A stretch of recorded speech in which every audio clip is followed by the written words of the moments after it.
लोगों का स्वागत है HMV chemistry classes online class में। कल हम लोगों ने स्टार्ट किया था इलेक्ट्रोकेमिस्ट्री थर्ड चैप्टर और कल आप पढ़े थे इलेक्ट्रोलाइट के बारे में। कल आपने पढ़ा था कंडक्टर, नॉन कंडक्टर, फिर आपने पढ़ा था कंडक्टर को दो पार्ट में डिवाइड किए थे, मेटालिक कंडक्टर, इलेक्ट्रोलाइटिक कंडक्टर। फिर हम लोग इलेक्ट्रोलाइटिक कंडक्टर का आज क्लासिफिकेशन देखेंगे। Classification of electrolytes. All the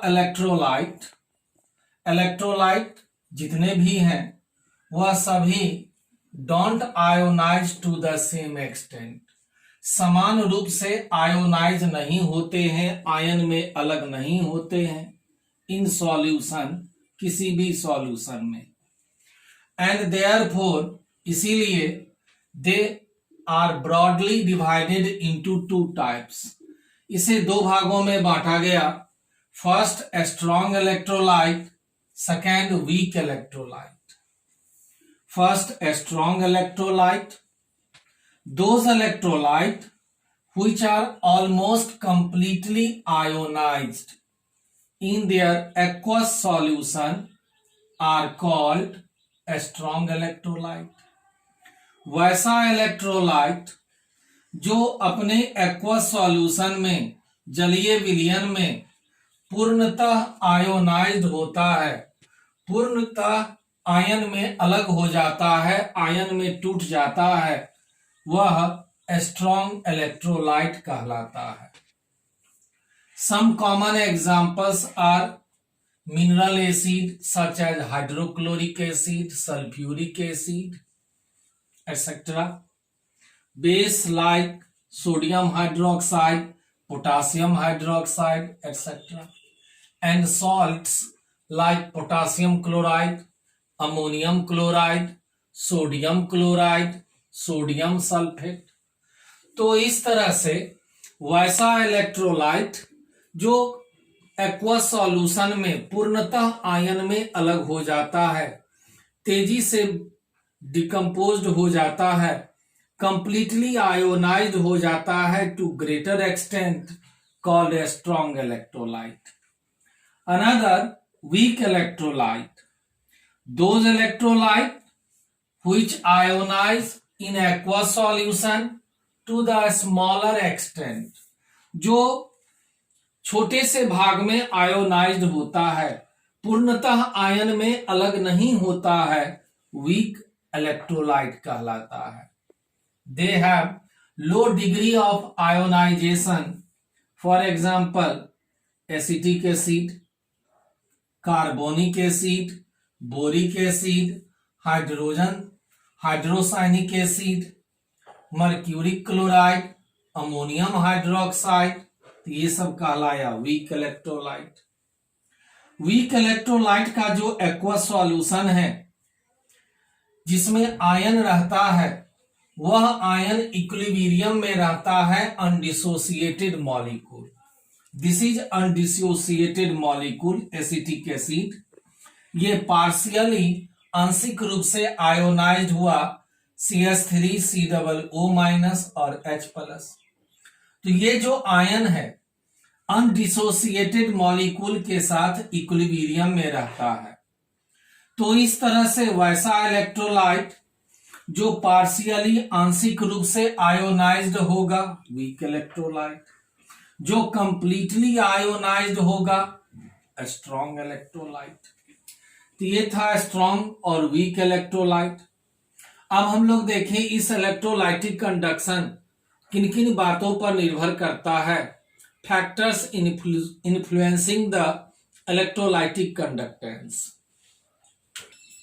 electrolytic और आयनिक कंडक्टेंस निम्नलिखित बातों पर निर्भर करता है।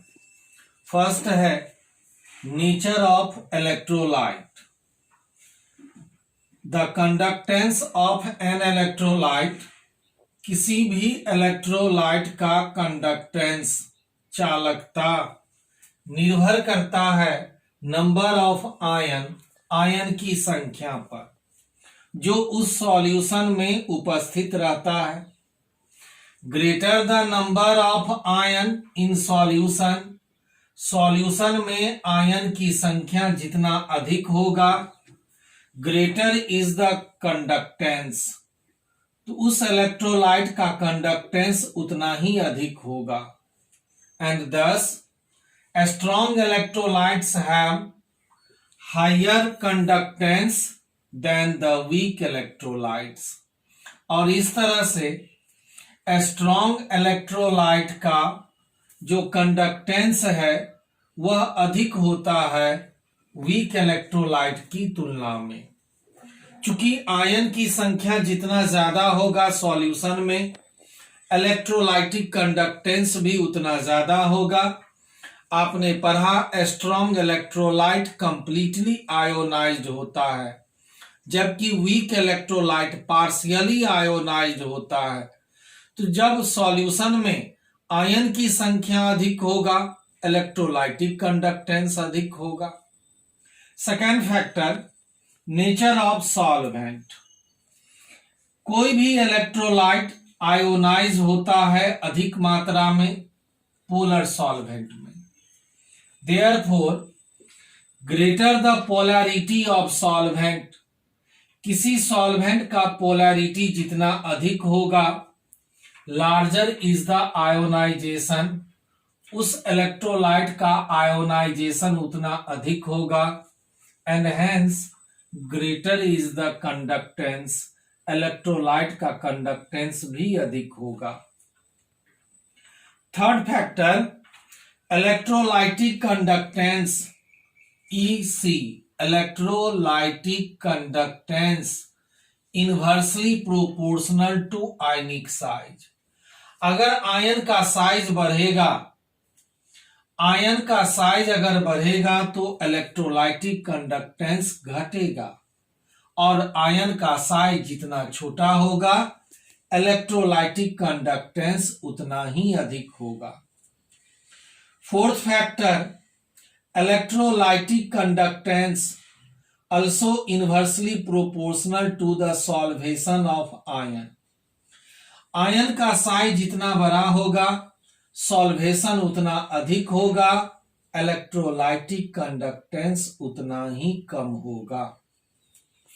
Fifth factor, electrolytic conductance inversely proportional to viscosity of solvent. किसी सॉल्वेंट का विस्कोसिटी अगर अधिक होगा तो इलेक्ट्रोलाइटिक कंडक्टेंस कम होगा। Sixth factor, electrolytic conductance inversely proportional to concentration. Solution का कंसंट्रेशन जितना ज्यादा होगा इलेक्ट्रोलाइटिक कंडक्टेंस उतना ही कम होगा। या यूं कहें, electrolytic conductance directly proportional to dilution. Dilution बढ़ने पर इलेक्ट्रोलाइटिक कंडक्टेंस बढ़ता है, इंक्रीज होता है। And last factor, electrolytic conductance also directly proportional to temperature. Temperature बढ़ने पर आयन का मूवमेंट बढ़ेगा और इसीलिए इलेक्ट्रोलाइटिक कंडक्टेंस भी बढ़ेगा। तो ये सब था फैक्टर जो इलेक्ट्रोलाइटिक कंडक्टेंस को प्रभावित करता है। अब इसके बाद देखें इलेक्ट्रोलाइटिक कंडक्टेंस से related Ohm's law and some important terms used in electrochemistry. अब देखें हम लोग इलेक्ट्रोलाइटिक कंडक्शन क्या होता है।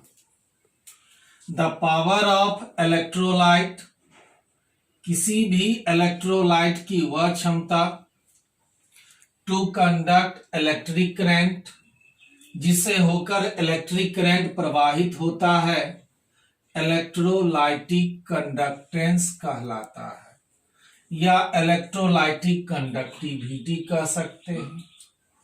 Like metallic conductor, metallic conductor की तरह यह इलेक्ट्रोलाइटिक सॉल्यूशन भी ओम्स लॉ का पालन करता है। क्या है ओम्स लॉ? फिजिक्स में भी आपने पढ़ा होगा। Ohm's law it states that, यह नियम कहता है कि the potential difference across the electrode, electrode से होकर जो विभवांतर प्रवाहित किया जाता है पोटेंशियल डिफरेंस, वह पोटेंशियल डिफरेंस डायरेक्टली प्रोपोर्शनल होता है उस करंट का जो करंट प्रवाहित किया जाता है किसी कंडक्टर से होकर। तो यह ओम्स लॉ के अनुसार पोटेंशियल डिफरेंस भी directly proportional to the current flowing through conductor, that is I, भी डायरेक्टली प्रोपोर्शनल I, और V equal to I into R proportionality constant, that is resistance of conductor, और I equal to V by R, this is Ohm's law. Where what is I? I is the current strength. I is the current strength in ampere.